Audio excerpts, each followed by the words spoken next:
জুমার দিন নারীরা জোহরের নামাজ কখন পড়বে? নামাজের সময় হওয়ার পর বিনা প্রয়োজনে বিলম্ব করা নারী ও পুরুষ কারো জন্য উচিত নয়, বিশেষত যখন নামাজের মুস্তাহাব ওয়াক্ত হয়ে যায়। তাই নারী পুরুষ উভয় শ্রেণী নামাজের মুস্তাহাব ওয়াক্ত হওয়ার সঙ্গে সঙ্গে নামাজ আদায় করবে।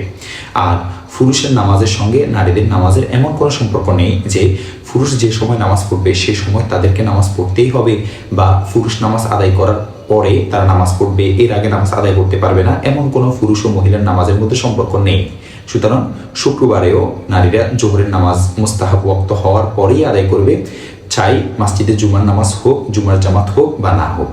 শুক্রবার জোহর সহ যে কোনো দিন যে কোনো ওয়াক্তের নামাজ নারীরাও মুস্তাহাব সময় রেখেই আদায় করবে। পুরুষদের ঘরে ফেরা পর্যন্ত তারা অপেক্ষা করার কোনো প্রয়োজন নেই। এই মাসালাটি আল বাহরুর রায়েক এবং কাজুদ দাকায়েকের মধ্যে উল্লেখ আছে। জুমার নামাজে অংশগ্রহণ নারীদের জন্য আবশ্যক নয়। হাদিসের দিক নির্দেশনায় নারীদের জুমা থেকে অব্যাহতি দেওয়া হয়েছে, তবে নারীদের জন্য জুমার নামাজ পড়া নিষেধ নয়। যদি নারীরা জুমার নামাজে অংশগ্রহণ করে তবে নারীরা জুমার নামাজের জন্য অপেক্ষা করবেন এবং ইমামের সঙ্গে জুমার নামাজ আদায় করবেন। নারীরা যদি জুমার নামাজে অংশগ্রহণ করে তবে তাদের আর জোহরের নামাজ আদায় করতে হবে না। জুমার নামাজ আদায় করলে তাদের জোহরের নামাজ আদায় হয়ে যায়।